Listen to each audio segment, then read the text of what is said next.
และคลิปนี้นะสำหรับคนที่คิดอยากจะนั่งรถไฟราคาถูกจากหนองคายเข้าไปกรุงเทพบ่ควรพลาดเนาะให้เบิ่งคลิปนี้ว่าอยู่ในรถไฟมันสิมีอย่างใดและมีอย่างเกิดขึ้นแล้วตอนนี้นี่เองเนาะลุงตรงเตงก็ได้อยู่ที่สถานีรถไฟหนองคายเป็นที่เรียบร้อยแล้วเนาะรถไฟจะออกเดินทางจากหนองคายในช่วงเวลา 18:50 นาทีเนาะแล้วก็ไปฮอดกรุงเทพในเวลา 5:20 นาทีตอนเช้าของมื้อต่อไปและรถไฟที่ลุงตรงเตงสินั่งไปนั่นเนาะก็จะเป็นรถไฟสั้น3เบาะนั่งบ่มีแอร์มีแต่พัดลมเพดานให้แล้วก็เปิดปล่องเอี่ยมเพื่อรับลมข้างนอกเข้ามาและที่แน่ๆก็คือราคาเนาะเพียงแต่211 บาทเนาะโคตรถือบ่ฮู้ว่าสิถือไปฮอดไสซึ่งหาซื้อเองได้อยู่ที่สถานีรถไฟเลยเด้อเมื่อได้ยินเพิ่นประกาศให้ผู้โดยสารทุกคนเนาะสามารถขึ้นรถไฟได้แล้วลุงตรงเตงก็สิพาขึ้นรถไฟไปเบิ่งสภาพด้านในของรถไฟสั้นประหยัดว่าหน้าตาสิเป็นแนวใด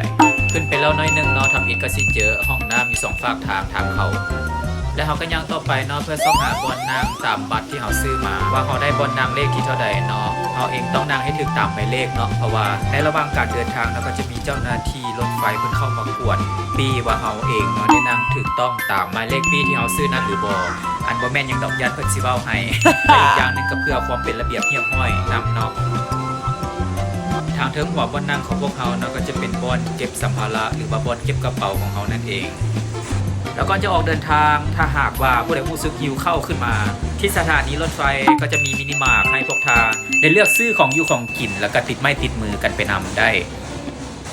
แล้วเราก็สิมาฟังความรู้สึกตัวจริงจากคนที่ใส่จริงกันเลยเนาะว่ารู้สึกแนวใดแดผมรู้สึกว่าสินอนนึงเพราะว่ามันมีแต่นอนอบเอาก็เป็นลมอากาศก็ค่อนข้างจะร้อนประมาณ38 องศาช่วงนึงก็ประมาณ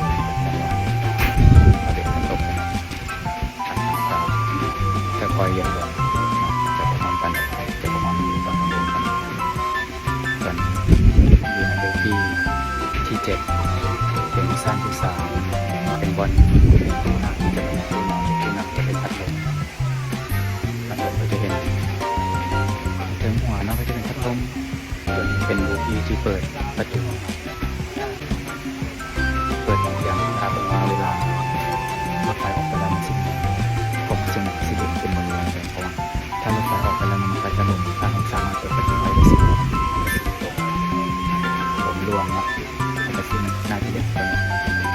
จะต้องรุ่นกันอีกรุ่นกันอีกกำลังออกแล้วรถไฟได้เคลื่อนที่แล้วเนาะเดี๋ยวเรามาเบิ่งนำกันว่าด้านในของรถไฟอากาศมันสิร่วมดีซ้ำใดเดี๋ยวเราไปเบิ่งนำกัน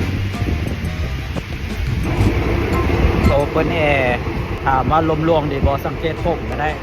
สังเกตผมเบื้องหน้าเบื้องตา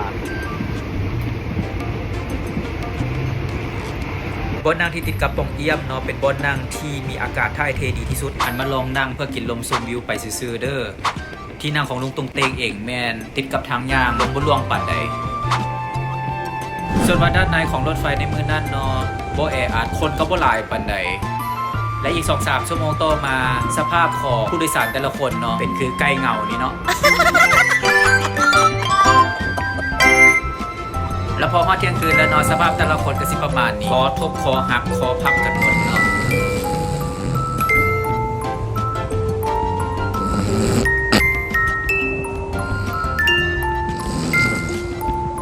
และแล้วประมาณ 5 โมงเช้าเนาะลุงตุ้งเตงก็ได้ตื่นขึ้นมาพร้อมกับสภาพหนังหน้าที่สามารถทอดไข่ไว้กินเบรคฟาสต์กันได้เลย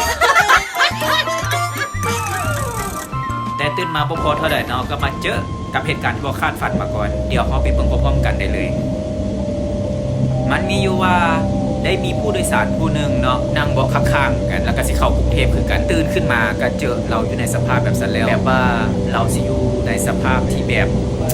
เว้าเองคนเดียวเว้าเองเองแล้วก็มีการซีหน้าซีตาตามที่เห็นอยู่ในคลิปนั้นเลยในความรู้สึกของข่อยตอนนั้นเนาะข่อยกำลังคิดว่าเรากำลังล้มผู้ใดผู้หนึ่งที่ว่าดังอยู่ต่อหน้าเราปัดแกขี้หูขี้ตาเบิ่งเล้าคักๆแล้วแม่นว่าล้มผู้เดียวเอาสูแนวใดจิตใจบัดนี้นะ